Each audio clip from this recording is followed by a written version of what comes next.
বিএনপির মহাসচিব মির্জা ফখরুল ইসলাম আলমগীর বলছে আমরা শরিয়া আইনে বিশ্বাস করি না। আর আওয়ামী লীগের যিনি সেক্রেটারি ছিলেন সৈয়দ আশরাফ, কিশোরগঞ্জ বাড়ি, সে কয় আমি হিন্দুও না মুসলমানও না। এটা আরো ভয়ঙ্কর। মির্জা ফখরুল বলে আমরা শরিয়া আইনে বিশ্বাস করি না, আর সে বলে আমি হিন্দুও না মুসলমানও না। দেখেন, শুধু একমাত্র ক্ষমতার জন্য আজকে বাংলাদেশে 95% মুসলমান হইয়া কোরআনের পক্ষে কথা বলার সাহস পায় না। ক্ষমতা পাইলেই যদি মনে করেন বাপদাদার সম্পত্তি পাইয়া গেছেন, এটা ভুল। ক্ষমতা কারোর জন্য চিরস্থায়ী হয় না, হবে না। এই ক্ষমতার মালিক একমাত্র, জোরে বলুন, এই ক্ষমতার মালিক একমাত্র আল্লাহ। এই কারণে আল্লাহ তাআলা দুনিয়ার মানুষদেরকে ক্ষমতা দেয় আর দেখে মানুষ কি করে, ঠিক কিনা বলেন? আল্লাহ তাআলা প্রত্যেকটা রাজা বাদশাদেরকে হাসরের ময়দানে ধরবে আর বলবে তোকে আমি ক্ষমতা দিছিলাম না, তুই আমার কোরআনের পক্ষে কথা বলস নাই, আমার কোরআনের বিধান কায়েম করস নাই। আমি আল্লাহ তোদেরকে ক্ষমতা দিয়েছিলাম এই জন্য যে তোরা আমার জমিনে আমার কোরআনের বিধান কায়েম করবি। আজকে যেহেতু কোরআনের বিধান কায়েম করস নাই, তোরা চলে যা ফি নারে জাহান্নামা খালিদিনা ফিহা আবাদা। জাহান্নামে যা, এ জাহান্নামে যা। আমি আল্লাহ তোদেরকে ক্ষমতা দিয়েছিলাম দুনিয়ার জমিনে আমার গোলামি করার জন্য। তোরা আমার গোলামি না কইরা ভারতের গোলামি করছস, আমেরিকার গোলামি করছস, রাশিয়ার গোলামি করছস। আজকে তোদেরকে কে বাঁচাবে? আজকে তোদেরকে কে রক্ষা করবে? তখন ওই সমস্ত রাজা বাদশারা বলবে আল্লাহ আমাদেরকে ক্ষমা করে দাও, আর একবার জন্য দুনিয়ায় পাঠাও, এবার আমরা দুনিয়ায় যাই তোমার কোরআনের রাজ কায়েম করব। আল্লাহ বলবে সময় শেষ, ঠিক কিনা বলেন? মুসলমান, এই কারণেই এই কোরআন হলো আর পৃথিবীর 250 কোটি মুসলমানের সংবিধান, যেই সংবিধান কাটাও যায় না, ছেঁড়াও যায় না। দুনিয়ার মানুষের সংবিধান কাটছাট করা যায়, যায় কি যায় না? কিন্তু আল্লাহ তাআলা আমাদেরকে যে কোরআন দিয়েছেন, যালিকাল কিতাবুল লা রাইবা ফীহি হুদাল লিল মুত্তাকিন, এই কোরআনের মধ্যে কোনো সন্দেহ নাই, সন্দেহের অবকাশ নাই, ঠিক কিনা বলে? এই কারণেই তো আল্লাহ তাআলা তার হাবিবকে বললেন, হাবিব আপনি কোরআন নিয়ে বের হয়ে যান, আপনি মক্কার কাফেরদের সামনে কোরআনের দাওয়াত দেন। আল্লাহর নবী আবু জেহেলের কাছে কোরআনের দাওয়াত নিয়ে গেলেন, আবু লাহাবের কাছে গেলেন, উতবার কাছে গেলেন, সাইবার কাছে গেলেন। এ মুসলমান, আজকে আমরা বাংলাদেশে 95% মুসলমান হইয়া, এত আলেম ওলামা হইয়া, এত ধর্মপ্রাণ মুসলমান হইয়া আমরা কোরআনের পক্ষে কথা বলার সাহস পাই না। না, যেমন বিএনপির মহাসচিব মির্জা ফখরুল ইসলাম আলমগীর বলছে আমরা শরিয়া আইনে বিশ্বাস করি না। আর আওয়ামী লীগের যিনি সেক্রেটারি ছিলেন সৈয়দ আশরাফ, কিশোরগঞ্জ বাড়ি, সে কয় আমি হিন্দুও না মুসলমানও না। এটা আরো ভয়ঙ্কর।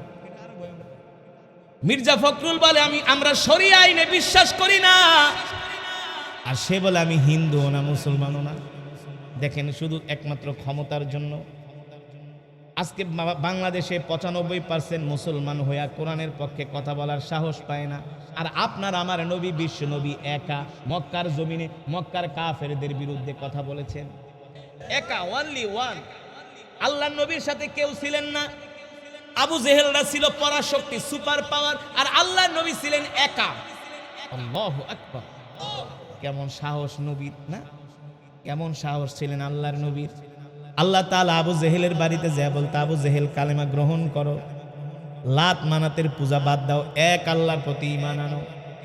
আবু লাহাব ছিলেন দুষ্ট টাইপের মানুষ, ঠেডা টাইপের মানুষ। আবু লাহাব, দেখবেন বাংলাদেশে কিছু নেতা আছে কথায় কথায় মিছা কথাকে ভাউতাবাজি করে, এই স্বভাব ছিল হইল আবু লাহাবের।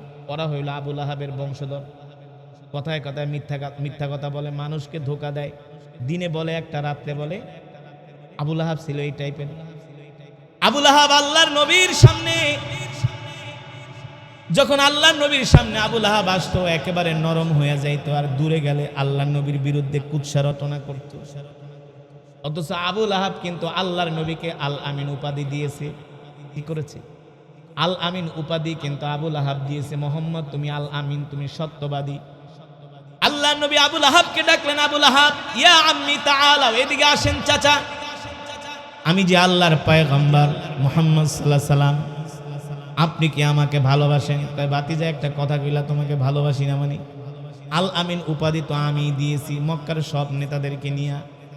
আল্লাহ নবী বলে, চাচা আপনি কি আমাকে বিশ্বাস করেন? কয় বিশ্বাস করি মানে তোমার মতো সত্যবাদী লোক মক্কার জমিনে একজনও নাই, তোমার মতো ভালো মানুষ একজনও নাই। আল্লাহ নবী বলে, চাচা যদি আমি একটা কথা বলি আপনি বিশ্বাস করবেন কিনা? বলে, মোহাম্মদ আমি বিশ্বাস করি, মোহাম্মদ কোনোদিন মিথ্যা কথা বলতে পারে না, বলে না। সুবহানাল্লাহ বলেন। মক্কার জমিনে সত্যবাদী লোক থাকলে একমাত্র মোহাম্মদই আছে। আল্লাহ নবী ডাক দিয়া বলে, চাচা আমি যদি বলি একদল ডাকাত পাহাড়ের অপর প্রান্তে লুকিয়ে আছে, একটু পরে আপনাদের লোকালয়ে হামলা করে আপনাদের ঘর বাড়ি টাকা পয়সা সব কিছু লুট করে নিয়ে যাবে, আমার কথা বিশ্বাস করবেন কিনা? আবুল আহাব বলে, ভাতিজা আগেই তো বলেছি মুহাম্মদ কোনোদিন মিথ্যা বলতে পারে না, মুহাম্মদ কোনোদিন মিথ্যা বলতে পারে না।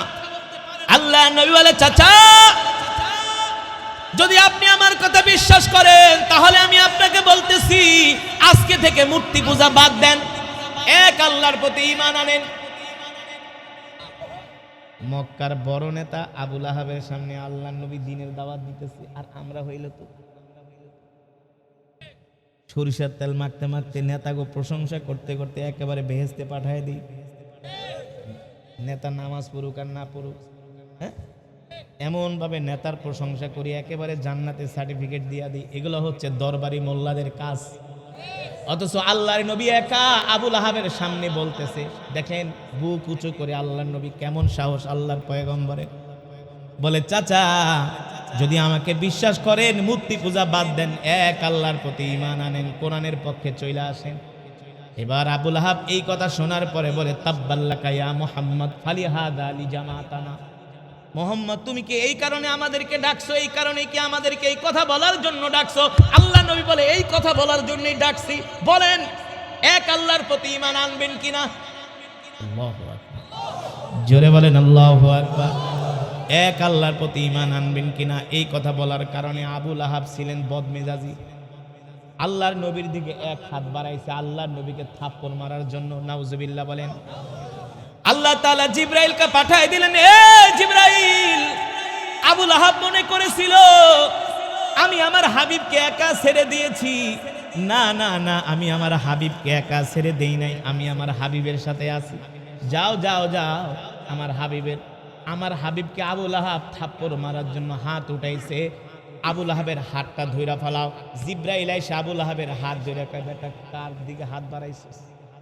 হাত ভাঙে একেবারে জায়গা মতো ঢুকাই দেন। আবুল আহাব আল্লাহর নবীকে থাপ্পড় মারার জন্য এক হাত উঠাইছে। আল্লাহ তাআলা কোরআনে ঘোষণা করছে, তাব্বাত ইয়াদা আবি লাহাবিন ওয়া তাব্ব মা আগনা আনহু মালুহু ওয়া মা কাসাব। এ আবুল আহাব, তুই আমার হাবিবকে মারার জন্য হাত উঠাইছস এক হাত, আমি আল্লাহ তোর এক হাত না, আমি আল্লাহ তোর দুই হাত ধ্বংস করে দিলাম। তোর দুই হাত ধ্বংস করে দিলাম। শুধু দুই হাত না, আমি তোর সন্তান সন্ততি মাল সম্পদ যা আছে সব ধ্বংস করে দিলাম। শুধু সব আল্লাহ ধ্বংস করে নাই, আবুল আহাবের লাশটা কোন জায়গায় আছে কেউ বলতে পারে না। আল্লাহর কোরআনের বিরোধিতা করার কারণে, আল্লাহর নবীকে কষ্ট দেওয়ার কারণে আবুল আহাবের অস্তিত্ব আল্লাহ জমিন থেকে মুছা দিছে। এমন ভাবে আবুল আহাবকে আল্লাহ ঘৃণিত করছে, কোন কাফেরের নামও আবুল আহাব নাই। না, ফ্রান্সের প্রেসিডেন্ট ইমানুয়েল ম্যাক্রো, আমেরিকার প্রেসিডেন্ট ছিলেন জর্জ ডব্লিউ বুশ, এত বড় হারামজাদা, ওদের নামও আবুল আহাব না।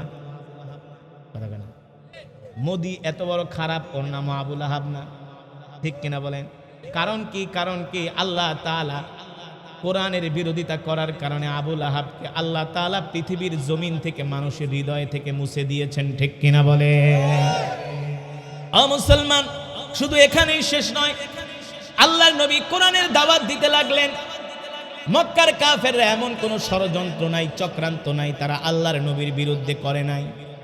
শেষ পর্যন্ত আবু জেহেল আবু লাহাবের দলেলা চাচা আবু তালিবের কাছে গেলেন। আবু তালিবকে যায় বললেন, আবু তালিব শোনো, শেষ পর্যায়ে চূড়ান্ত পর্যায়ে আমরা তোমার কাছে আসছি, মুহাম্মদকে বলে দিবা মুহাম্মদ যাতে কোরআনের কথা না বলে, কোরআনের দাওয়াত না দেয়। যদি মুহাম্মদ কোরআনের দাওয়াত দেয় আমরা মুহাম্মদকে মক্কা থেকে বের করে দিব। চাচা আবু তালিব এই কথা শুনে বলে, আবু লাহাব এত বড় সাহস, আবু তালিব বেঁচে থাকতে মুহাম্মদের একটা পশমও তোমরা ছিঁড়তে পারবা না। জোরে বলেন আল্লাহু আকবার। চাচা আবু তালিব ছিলেন আল্লাহর নবীর একটা শক্ত খুঁটি, বুঝলেন? চাচা আবু তালিব বেঁচে থাকা অবস্থায় মক্কার কোনো কাফেররা আল্লাহর নবীর দিকে তাকানোর সাহস পায় নাই। আল্লাহু আকবার, আল্লাহু আকবার। শেষ পর্যন্ত মক্কার কাফেররা দেখলো না না এইসব হুমকি দামকিতে কোনো কাজ। এবার তারা চাচা আবু তালিবের কাছে 3টা প্রস্তাব দেয়া যায়। কয়টা?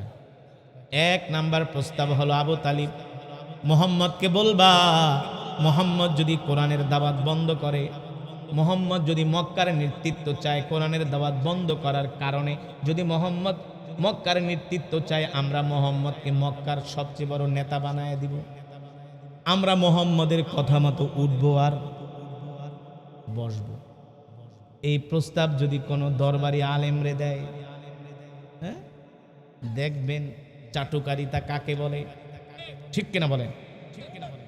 চাটুকারিতা কাকে বলে? চাটুকারিতা কাকে বলে?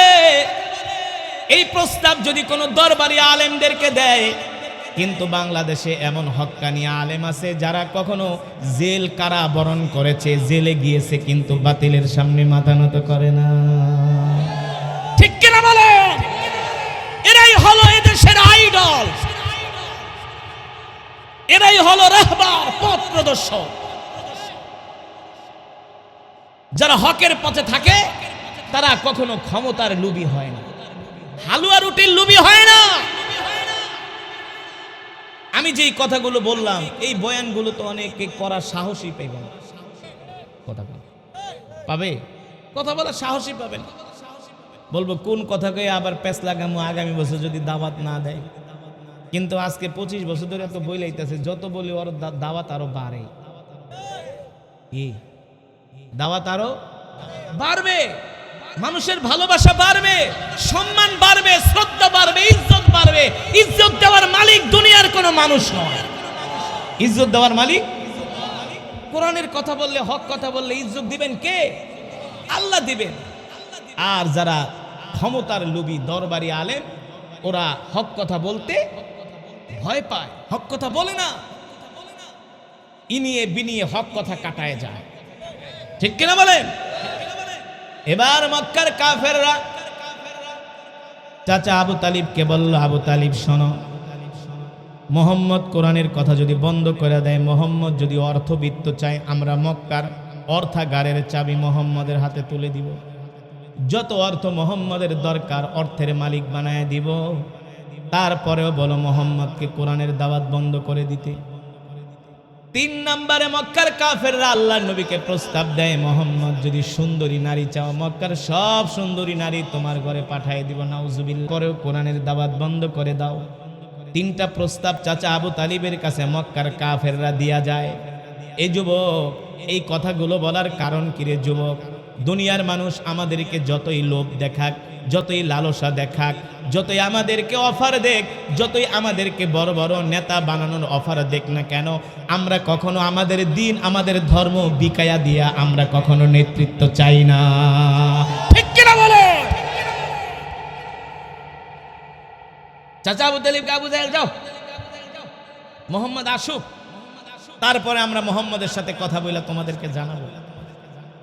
আবু লাহাব যাওয়ার সময় কয়, আবু তালিব সুযোগ পাইলে কিন্তু মুহাম্মদকে আমরা শেষ করে দিব। নাউজুবিল্লাহ বলেন। চাচা আবু তালিব একটু ভয় পাইয়া গেলেন, কারণ আবু লাহাব ছিলেন বদমিজাজি। কোন সময় আল্লাহ নবী একা রাতে বিরাতে দিনের দাওয়াত দিতে যায়, কোন সময় আল্লাহ নবীর কোনো ক্ষতি করে বসে। কারণ চাচা তো ভাতিজার জন্য তো মায়া লাগে, ছোটবেলা তো বাবার আদর দিয়েই তো চাচা আল্লাহ নবীকে বড় করছে, মায়া লাগে না?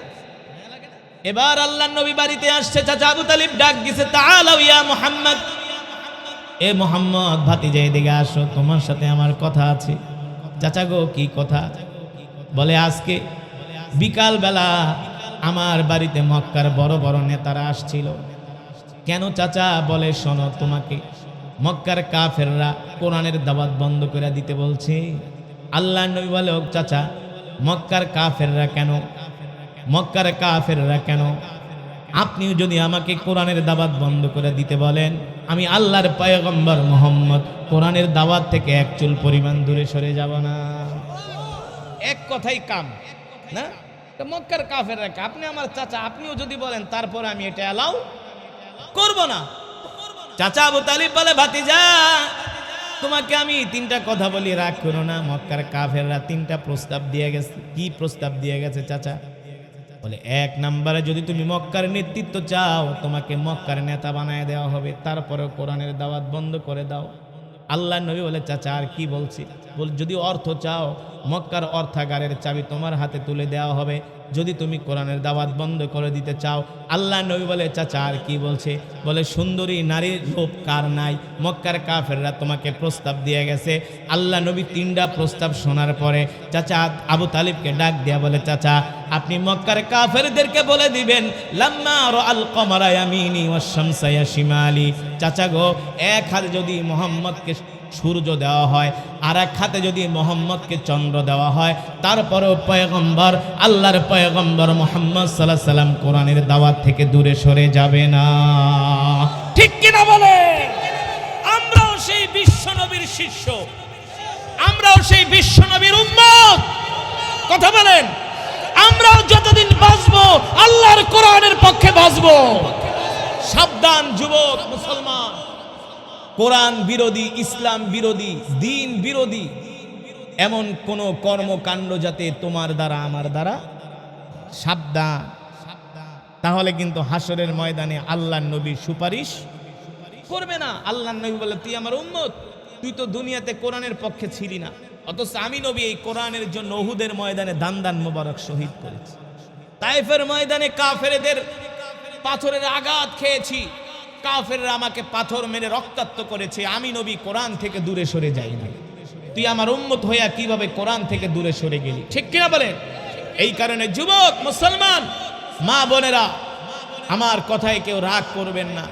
আমি এখানে কোনো রাজনৈতিক বক্তব্য দেওয়ার জন্য আসি নাই, আমি আসছি কোরআনের কথা বলার জন্য। ঠিক কিনা বলেন? আমি কোনো দলের পক্ষে কথা বলেছি? কথা কেন? কোনো নেতার পক্ষে? আমি কিসের পক্ষে কথা বলেছি? এই কথা বলার দরকার আছে কি আছে না? এই কথাগুলো জানার দরকার আছে কি আছে না? বোঝার দরকার আছে কি আছে না? সাময়িক কষ্ট লাগলেও হজম করার চেষ্টা করবে, নাহলে আরো বড় গুনাহগার হবে। কারণ এই কোরআন আল্লাহর জবানের কালাম। এই কোরআন দিয়ে আল্লাহ তাআলা আমাদেরকে রাষ্ট্র চালানোর জন্য বলেছেন। আমরা পারছি না, এটা আমাদের ব্যর্থতা, এটা আমাদের কি? এই জন্য হাসরের ময়দানে আল্লাহর আদালতে আমাদেরকে জিজ্ঞেস করা হবে, এত সোজা না। কিন্তু আমরা আল্লাহ তাআলার কাছে দোয়া করি, আল্লাহ আমাদের এই দেশের মধ্যে আপনি কোরআনের রাজ কায়েম করে দেন, কোরআনের বিধান কায়েম করে দেন, কোরআনের আইন পাশ করার তৌফিক দান করে দেন। আমরা যেন এই কোরআনের পক্ষে থাকতে পারি, এই কোরআনের খাদেম হতে পারি, কোরআনের খেদমত করতে পারি। আল্লাহ আমাদেরকে কবুল করে নেন, বলি আমিন। আল্লাহ তাআলা আমাদের সকলকে কোরআন শিক্ষা করার তৌফিক দান করুন। আমরা যারা কোরআন পারি না, আমরা কোরআন শিখব। আমরা যারা নামাজ পড়ি না, 5 ওয়াক্ত নামাজ পড়ব ইনশাআল্লাহ। রাজি আছেন? রাজি আছেন ইনশাআল্লাহ? আল্লাহ তাআলা আমাদের সকলকে তৌফিক দান করুন। আজ থেকে কে কে 5 ওয়াক্ত নামাজ পড়বেন একটু হাত উঠে আল্লাহকে দেখান। হাত সোজা করেন, সোজা করেন, একবারে সোজা করেন, ইমানদারের মতো বলেন আল্লাহ। আরো জোরে বলুন আল্লাহ। ওয়াদা করলাম আর কোনোদিন নামাজ ছেড়ে দিব না। আল্লাহ আমাদের কবুল করে নেন। হাত নামান পড়বেন তো? নামাজ পড়বেন তো?